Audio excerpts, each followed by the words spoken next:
Bonjour à tous, c'est Majora et je vous retrouve aujourd'hui pour une nouvelle vidéo. Alors, avant d'entrer dans le vif du sujet, j'ai besoin de vite fait vous parler du contexte dans lequel je retourne cette vidéo. Donc comme vous l'avez peut-être entendu, je viens de dire retourner parce qu'en fait j'avais déjà tourné un premier unboxing, un vrai unboxing en sortant tout du carton sans avoir rien vu, en découvrant tout avec vous en temps réel. Et en fait, la gourde que je suis a supprimé sans faire exprès cette vidéo.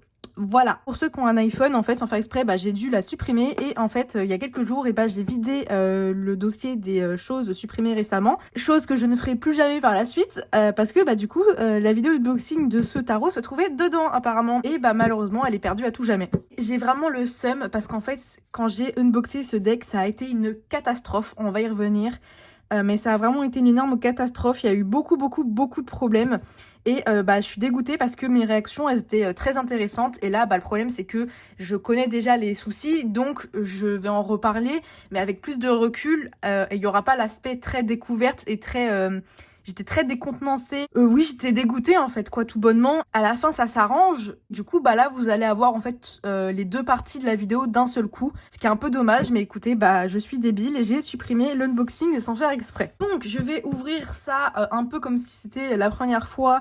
J'ai pas remis tout exactement dedans, mais je vais vous montrer tout ce que contenait le colis. Donc, c'est le Botanica Tarot. Là, c'est la Dark Alchemist Edition. Donc, c'est un deck que j'avais back sur Kickstarter fin 2019 je pense, quelque chose comme ça, ou début 2020, je sais plus exactement, je vous l'ajouterai au montage en bas. Du coup, ce que je voulais dire déjà, c'est que la première chose que j'ai remarqué quand j'ai ouvert à la base le jeu, c'est que la boîte est vraiment énorme, hein. Je m'attendais pas du tout à avoir une boîte aussi grosse, c'est-à-dire qu'en fait là la boîte elle contient tout bonnement tous les goodies, alors que moi je pensais qu'on aurait avoir une petite boîte en métal avec uniquement les cartes dedans. Mais là, c'était vraiment une très grosse boîte avec, comme vous pouvez le voir sur le dessus, et sur les côtés, c'est genre embossé avec des images, quoi.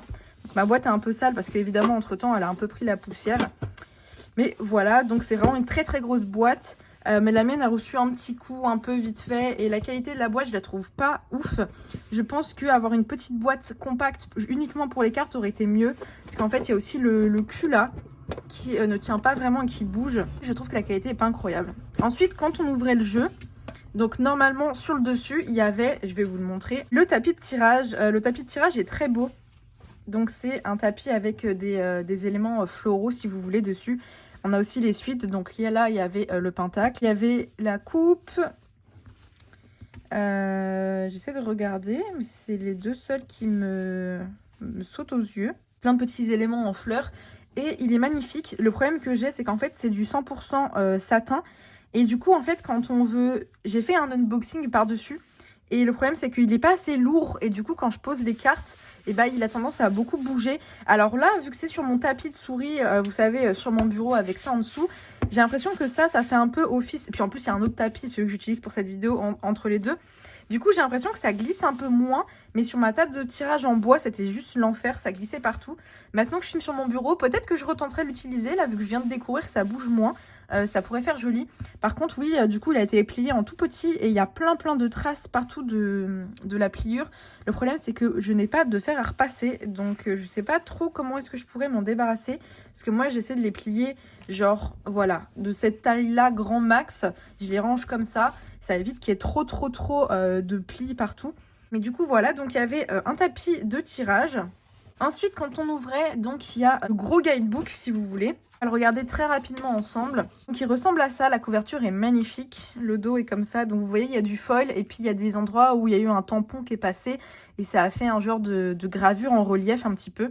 Les tranches sont dorées brillants et ça a posé problème parce qu'en fait, ça je m'en étais pas rendu compte durant la partie unboxing, je m'en étais rendu compte ensuite et je l'avais notifié donc durant la partie review. Donc vous ne verrez jamais de toute façon parce que je fais tout en un. En fait, il y avait des pages qui étaient collées ensemble et là, on peut voir que ça a fait un liseré blanc dégueulasse sur les côtés quand je les ai décollés. Et je ne suis pas la seule à avoir eu ce problème. Ça l'a fait aussi à plusieurs endroits, notamment ici. Là, ça se voit aussi plutôt bien, je trouve, sur le verre. Donc vous voyez, ça fait un liseré. Bon, c'était pas hyper grave et disons qu'à ce moment-là, quand je m'en suis rendu compte, j'avais déjà eu d'autres problèmes avec le jeu, donc c'est pas ce qui m'a marqué le plus. Donc on est sur un papier qui est glossé comme ça, donc c'est très brillant, très joli, de relativement bonne qualité si on prend pas en compte du coup que c'était collé. Au début on a une introduction, comment lire le tarot, les cartes, comment les significateurs. Donc ça c'est un truc que j'aimerais essayer d'ailleurs en fait. Il me semble que les significateurs c'est quand on fait... ou alors c'est un autre nom, je pense à autre chose, peut-être que ça vous parlera, mais en fait il y a des gens quand ils font un tirage, donc ils vont tirer les cartes et en fait ils vont regarder la carte tout en bas du leur paquet de cartes qu'il leur reste et l'incorporer au tirage, et c'est un truc que j'aimerais commencer à faire. Un mini texte sur comment mélanger, utiliser les cartes, méditation, des spreads. Là évidemment on enchaîne sur un spread.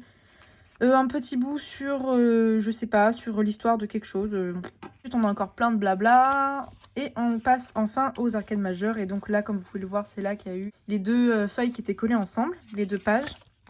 Un petit texte sur les arcades majeures. Et on entre tout de suite dans les arcades majeures. Vous voyez, il y a aussi un petit ruban. Alors, le ruban est bleu. Je trouve que ça dénote un petit peu avec le reste de l'esthétisme du bouquin. Après pourquoi pas hein. Mais c'est vrai que peut-être crème ou doré ça aurait été plus sympa. Mais peut-être que c'était vraiment pour qu'on le retrouve assez rapidement. Et donc vous voyez les majeurs sont comme ça. Donc on a à gauche et à droite en fait dans les liserés blancs le nom de la carte. Et ensuite on a en titre le nom de la fleur, on a un petit texte, ensuite on a des mots-clés inversés, on a un autre texte et des questions à se poser à la fin. Donc voilà, je trouve que c'est assez bien fait. J'aurais bien aimé qu'il y ait un peu plus d'informations sur pourquoi avoir choisi telle plante, parce que je suis pas du tout familière avec la plupart de ces plantes. Donc voilà, ensuite les majeurs, il me semble que c'est la même chose. Voilà, sauf que les couleurs, elles sont inversées. Donc vous voyez que là, on avait la carte principale, la page en noir avec un bandeau en blanc. Et là, c'est l'inverse. On a les pages en blanche avec des bandeaux en noir. Et là, il y a un petit rajout que j'aime bien pour les mineurs. C'est qu'on a une petite estampe, en fait. C'est un peu les croquis préparatoires de l'artiste. Et j'aurais bien aimé avoir ça pour les majeurs. Je pense que ça aurait été sympa aussi. Et après, c'est exactement pareil. Et vous voyez que voilà, c'est comme ça tout au long des majeurs. Et tout à la fin du guidebook, on a des croquis. Et ça, je trouve que c'est vraiment super sympa avec un texte donc par rapport comment le process en fait de recherche avant la création des cartes. On a plus de croquis encore. Donc ça, toujours moi super sympa. Ça, j'aime trop aussi. Les swatchs de couleurs pour voir les couleurs qui allaient être utilisées. J'adore, je trouve ça juste trop beau. Comme vous pouvez le voir, en fait, les cartes ont été faites sur du bois. C'est important à garder en tête pour la suite. On a un croquis, dessin au moment où il était verni, j'ai l'impression. Et à la fin, on a une petite page de remerciements.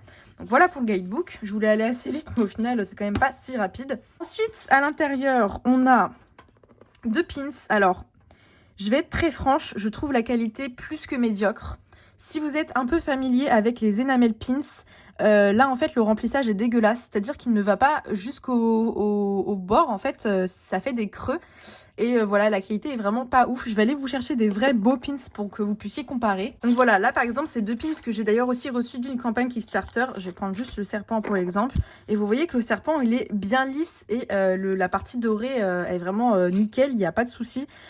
Et là, le problème, c'est que vraiment, le remplissage est dégueulasse, en fait. Je sais pas si vous voyez, mais ça fait des creux. C'est pas censé faire des creux comme ça. Et c'est pareil pour l'autre pins.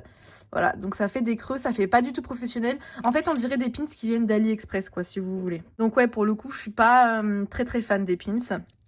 J'adore ça, les pins, je collectionne ça, mais ceux-là, quand je les ai vus, je me suis dit, ouais, bon, heureusement que j'ai pas payé pour les avoir en plus. Alors après, faut pas se leurrer, hein. J'ai payé le kit, là, c'était une centaine d'euros, je crois. Évidemment, le prix des pins, c'est plus ou moins inclus dedans, quoi. Ensuite, on a la boîte avec les cartes et on va revenir dessus juste après. Après, il y avait aussi un petit journal comme ça avec des pages blanches, voilà, donc c'est sympa, c'est pas non plus incroyable.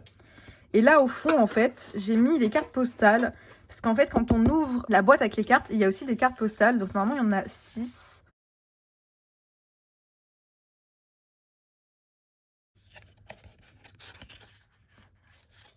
Et moi, je les ai en double et vous allez apprendre pourquoi juste après, on va revenir dessus. Au fond, on a aussi le petit livret de remerciements, voilà, donc moi, je vais pas montrer parce qu'en fait, j'ai surligné mon nom. Et voilà, après, ça, c'était aussi normalement dans la boîte du jeu, donc il y a écrit « Ce jeu appartient à ». Mais bon, ça, c'est pas hyper intéressant, je vais remettre tout ça là-dedans. Et donc, en fait, le problème, c'est que moi, maintenant, je me retrouve avec deux decks. On va voir ça tout de suite ensemble. Alors du coup, normalement, celui que j'ai reçu, moi, c'est celui qui n'était pas dans la boîte. C'est un autre, parce que j'ai interchangé les deux. Alors déjà, la boîte est super chiante à ouvrir, parce qu'en fait, c'est un tiroir comme ça par le bas. Sauf que les cartes, ça glisse pas en fait. Le tiroir, il est à moitié coincé. La boîte, d'ailleurs, normalement, ça, c'est censé être le devant. Et moi, je mets ça parce qu'en fait, si on met ça comme étant le devant, vous voyez que c'est à l'envers, sauf que ça, vu que c'est censé être tiré par le bas, ça se retrouve en haut, je sais pas quoi, bref, ça me perturbe. Du coup, je mets ce sens-là pour faire office de devant de boîte. Donc à l'intérieur, vous avez un petit guidebook. Il est sympa, il est moins complet que l'autre, mais ça reste intéressant de l'avoir. Je vais pas non plus vous le détailler parce que c'est pas hyper intéressant, je trouve. Donc vous avez aussi, normalement, là-dedans, ce jeu appartient à. Et quand vous ouvrez, normalement, vous avez du coup les cartes postales. Donc ça, c'est les cartes postales que j'ai reçues avec ma première version du jeu. Je sais pas si vous voyez déjà, mais il y a un liseré blanc dégueulasse sur chacune des cartes. C'est vraiment pas ouf. Voilà, il y a un liseré en haut. La qualité d'impression n'est pas incroyable. Je pense que vous commencez à le sentir venir, la douille qui arrive. Donc là, vous voyez aussi que c'est pas... Enfin bref, il y a un liseré partout, c'est pas beau. Et quand on ouvre, du coup, normalement, il y a aussi quelques goodies. Donc on a 4 stickers. Donc un par suite, si je dis pas de conneries. Oui, c'est ça. Donc ça, c'est le symbole pour les bâtons. Ça, c'est pour la suite d'épée. Ça, évidemment, pour le denier. Et ça, pour la coupe. Vous avez aussi, normalement, un petit marque-page. Donc moi, j'ai retiré parce que je vais pas tout laisser dans la boîte. Déjà qu'elle a du mal, c'est un peu débile. Et vous avez aussi un patch. Donc là, moi, à la base, à ce moment-là, je suis toujours contente. Hein, voilà, je découvre les cartes, je suis contente. Et vient le moment où je commence à regarder les cartes. Alors, on va pas regarder en entier avec ce jeu-là parce que c'est pas mon jeu définitif.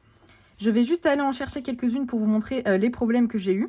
Et donc, du coup, je me rends compte, en fait, que, là, je sais pas si vous verrez, mais en fait, il y a des points blancs dans les noirs. Donc, les noirs ne sont pas beaux, en fait, parce qu'il y a des points blancs dégueulasses, voilà. Je me rends compte aussi qu'il y a des cartes qui ont été mal découpées. Donc en fait, on a des bouts de la carte d'à côté qui sont sur la carte suivante. Là, vous voyez qu'il y a un liseré rose bizarre qui vient d'une autre carte. À nouveau, le même problème. Là, il y a un morceau de carte en fait qui s'est imprimé sur celle d'à côté. Encore une fois, le même souci. Un autre morceau de carte. Et à nouveau, un autre morceau de carte qui s'est imprimé sur celle d'à côté. Et là, juste un énorme problème d'impression. Il y a des vieux traits partout. C'est pas très beau. Là, il y a encore un découpage pas beau, donc il y a une bande noire sur le côté de la carte. Là, il y a des problèmes encore une fois de taches blanches dans les noirs. Et là, pareil, il y a encore un bout de carte qui s'est imprimé sur celle d'à côté. Et c'est comme ça pendant tout le long du jeu. Donc évidemment, je peux vous dire que j'étais pas du tout contente lors de l'unboxing. J'étais complètement désemparée, complètement déçue. Parce qu'il faut savoir que c'est un jeu que j'attendais avec beaucoup d'impatience. Et quand j'ai vu le nombre de défauts, je me suis dit mais là, c'est pas possible en fait. Donc ni une ni deux, dès que j'ai fini de filmer la vidéo, je contacte les créateurs sur Kickstarter pour leur dire est-ce que c'est normal d'avoir tous ces problèmes. Et en fait, non. Tous les gens qui ont commandé la version Dark Alchemist ont reçu des jeux avec des problèmes d'impression. Sans compter le découpage là, qui est pas beau et ça fait plein de liserés blancs. Donc j'attends et je finis par recevoir ma version définitive qu'on va regarder ensemble pendant que je vais continuer à parler, histoire de vous montrer les cartes. Et donc, plusieurs semaines après, je reçois ma version sans défaut qui aurait pu être presque parfaite. Mais en fait, il y a un truc, je sais pas comment ils se sont démerdés. J'ai l'impression qu'ils n'ont pas imprimé au même moment, je sais pas. Mais en gros, vous allez voir que, je sais pas si ça se verra, mais le fini déjà de la carte n'est pas le même. C'est-à-dire que là, le fini, donc ça c'est la vieille édition, enfin, ça c'est l'édition abîmée, ça c'est mon édition neuve, on va dire. L'édition abîmée, vous voyez qu'elle est plus glossy alors que l'édition neuve est plus mate. Sauf que du coup, en fait, les noirs de l'édition abîmée sont plus foncés que les noirs de l'édition nouvelle. Donc c'est ça que je trouve un peu bizarre. En fait, moi j'aurais voulu avoir la texture de cette édition, les défauts non existants du coup, enfin la qualité nickel de cette édition, mais avec le noir plus sombre de l'édition qui avait un problème. Parce que là, du coup, en fait, le noir, il est pas noir, il est gris, quoi. Je peux pas vous montrer le dos parce qu'en fait, j'ai déjà rangé l'autre jeu et ça, c'est la carte postale, mais c'est exactement la même chose. Là, vous voyez aussi que le noir est beaucoup plus terne que l'édition que j'avais déjà. Bon, c'est pas bien grave en soi, mais disons que je me suis dit, mais en fait, c'est pas possible d'avoir un jeu parfait, quoi. Parce que c'était bien précisé sur la campagne Kickstarter que les noirs seraient très profonds, étant donné que c'est un peu le fond des cartes, donc ça semblait logique. Alors évidemment, comme je me suis un peu servi du jeu, les cartes ne vont pas être dans l'ordre, mais je vais vous les montrer pour faire le petit walkthrough pendant que je continue à raconter ma vie. Donc en fait, je me suis aperçue en allant sur les commentaires de la campagne Kickstarter, que je vous mettrai en barre d'infos si ça vous intéresse, que tous les gens qui ont reçu la version Dark Alchemist ont eu des problèmes avec leur jeu. Alors je vous laisse imaginer la galère que ça a dû être pour les créateurs de renvoyer je ne sais pas combien de decks. Heureusement ils l'ont fait, parce que s'ils ne l'avaient pas fait, je pense que ça aurait été un scandale, honnêtement. Mais donc ouais, j'étais dégoûtée, j'ai dû attendre, et au final je reçois un deck qui n'a pas de défaut, mais dont les noirs ne sont pas aussi profonds que ce que j'aurais aimé, et surtout que ce qui était montré en fait dans la version d'avant. Et en fait mon copain m'a expliqué, parce que lui il travaillait, il a fait des études d'impression. Il m'a expliqué qu'en gros, dans l'impression, il y a deux versions de coupes différentes. Soit vous faites une seule coupe, donc c'est-à-dire vous avez deux cartes, comme ça, et vous coupez une seule fois au milieu, et du coup après les cartes se détachent, ce qui a sûrement été fait pour la première version, donc c'est plus écologique et c'est plus économique. Soit vous faites ce qui est normalement fait dans le domaine professionnel, vous laissez en fait une bordure entre les deux cartes, et vous faites deux coupes, une de chaque côté, ce qui évite d'avoir des problèmes de cartes qui s'impriment sur celle d'à côté, comme on a vu sur le premier jeu. Du coup, c'est moins écologique et c'est plus cher, mais forcément, c'est plus professionnel.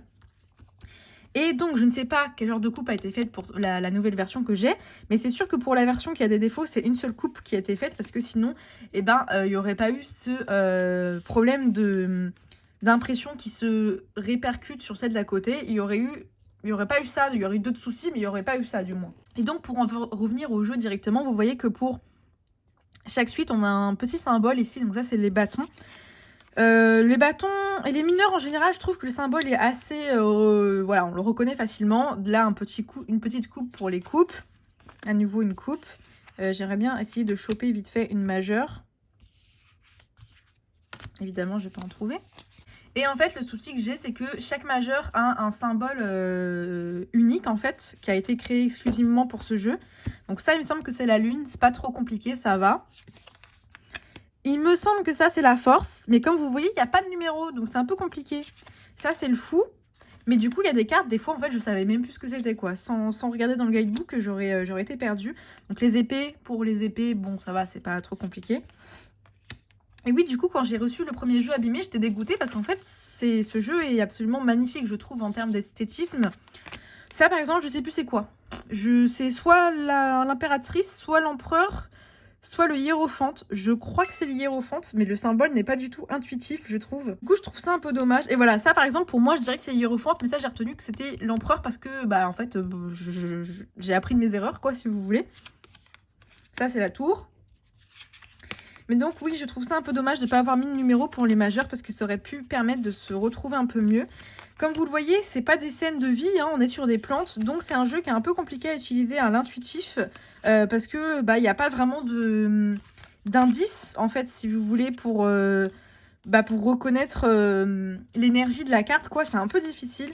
Le guidebook est plutôt bien fait, donc aide quand même plus ou moins à comprendre la carte, mais si vous connaissez pas les cartes par cœur, c'est un peu compliqué. Ça, c'est ma carte préférée parce que c'est des jacinthes sauvages, et les jacinthes, c'est ma plante préférée et je la trouve juste trop belle. Bon, c'est une carte, le 10 d'épée, qui est pas forcément hyper joyeuse. Disons que là, je la trouve vraiment très très jolie.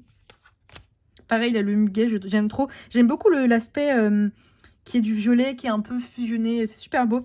Et donc en fait, ça a été peint sur des plaques en bois, et c'est pour ça qu'il y a des fois des cartes où l'impression n'est pas très bonne, parce qu'il y a le grain du bois qui ressort beaucoup. Alors autant là, le grain du bois, on le voit un peu, ça fait des lignes horizontales et c'est pas gênant, mais autant des fois c'est un peu bizarre.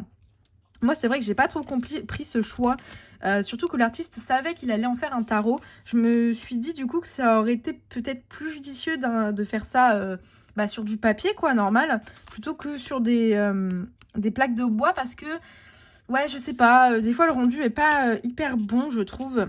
Donc c'est vrai que je trouve que ça aurait peut-être été plus judicieux de faire ça sur du papier, mais bon, de toute façon c'est fait, c'est fait. Je sais pas si vous voyez aussi, mais en fait, que ce soit dans cette édition ou l'autre, le dos des cartes qui est comme ça, et qui est embossé, c'est imprimé en fait sur les cartes. Là ça se voit moins, sur ma version abîmée ça se voyait encore plus. Ma luminosité est dégueulasse. Je suis désolée, il fait jour, hein, il est 11h du mat, sauf que il fait très moche, donc on voit rien du tout. Pareil, j'aime beaucoup cette carte. Donc du coup, pour mes premières impressions, j'étais dégoûtée. Hein, forcément, c'est un jeu que je me voyais pas du tout utiliser dans l'état actuel et dans lequel il était. Maintenant que j'ai une version qui est mieux, oui, je me vois l'utiliser. Par contre, c'est clair que il va être quand même assez compliqué à prendre en main, je pense. J'ai fait quelques tirages avec et c'est vrai qu'il est quand même assez compliqué à utiliser intuitivement. Il faut vraiment aller travailler avec le guidebook parce que sans, c'est juste un calvaire. Donc là, voilà, par exemple, c'était une des cartes qui était bien défoncée dans la première édition. Et là, on voit que même à nouveau, la pression est pas hyper bonne. Et ça, en fait, c'est le grain du bois. Mais elle est quand même meilleure hein, que la première édition que j'avais. La taille des cartes aussi est très intéressante, elle tient bien en main, on est sur une taille qui est plus petite en fait qu'un tarot classique. Elle est plus carrée, elle est moins en longueur. Donc voilà, je trouve que c'est vraiment dommage en fait qu'il soit si compliqué à utiliser parce que les images sont vraiment magnifiques, j'adore le style. C'est vraiment un jeu que j'aimerais utiliser plus dans le futur.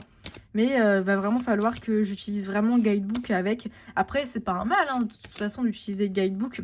Là, voilà, là par exemple, on voit bien aussi le grain du bois. Mais là, ça s'incorpore plutôt bien dans la carte. Le soleil aussi magnifique. J'aime beaucoup le fait qu'il y ait du jaune et du violet. Ça va très bien ensemble. Mais oui, du coup, c'est clairement pas un tarot que je recommanderais aux débutants. Ah, là aussi, on voit bien qu'il y a la carte qui s'est... le dos de la carte s'est imprimé en fait sur l'avant. Mais donc oui, pour les débutants, je pense que c'est un des jeux qui va être compliqué à utiliser. Je recommande vraiment pas du tout celui-ci pour débuter. Après, pour l'esthétisme, juste à avoir dans sa collection, oui, c'est vraiment une très jolie pièce. Voilà, la dernière carte. Les tranches sont dorées brillantes. Bon, encore une fois, je pense que je vais pas revenir dessus. Je le mentionne tout le temps, mais ça aurait été plus sympa de les avoir en mat, je trouve. Les cartes glissent relativement bien, alors que c'est un fini plutôt mat. Et voilà, du coup, maintenant, pour la partie review, oui, c'est un jeu qui est très intéressant, mais... comme je disais, pas pour les débutants. C'est un jeu qui est compliqué. C'est un jeu qui est un peu difficile à prendre en main. Et puis moi, il y avait vraiment tout cet aspect avec tous les problèmes que j'ai eu avec qui ont un peu terni déjà mon expérience. Forcément, l'unboxing, j'étais dans un état, mais vous imaginez même pas, je soupirais tout le temps, j'étais en mode ah ouais, non mais là c'est moche, ah ouais, il y a ci, il y a ça. J'étais vraiment saoulée hein, pour le coup. Cette carte, elle est vraiment trop belle. Mais donc voilà, c'est une vidéo qui n'a failli ne pas voir le jour parce que je me disais mais putain, est-ce que je la refilme ou pas? Ouais, mais du coup, ça va être moins authentique. Oui, forcément, vu qu'il n'y a pas la partie unboxing où je découvrais en direct tous les problèmes. Mais bon, je me suis dit que ça aurait été quand même vachement dommage de ne pas en parler parce que c'est un jeu que je trouve toujours autant magnifique et que j'avais quand même beaucoup attendu qu'il arrive, quoi. J'étais très hypée par la campagne Kickstarter.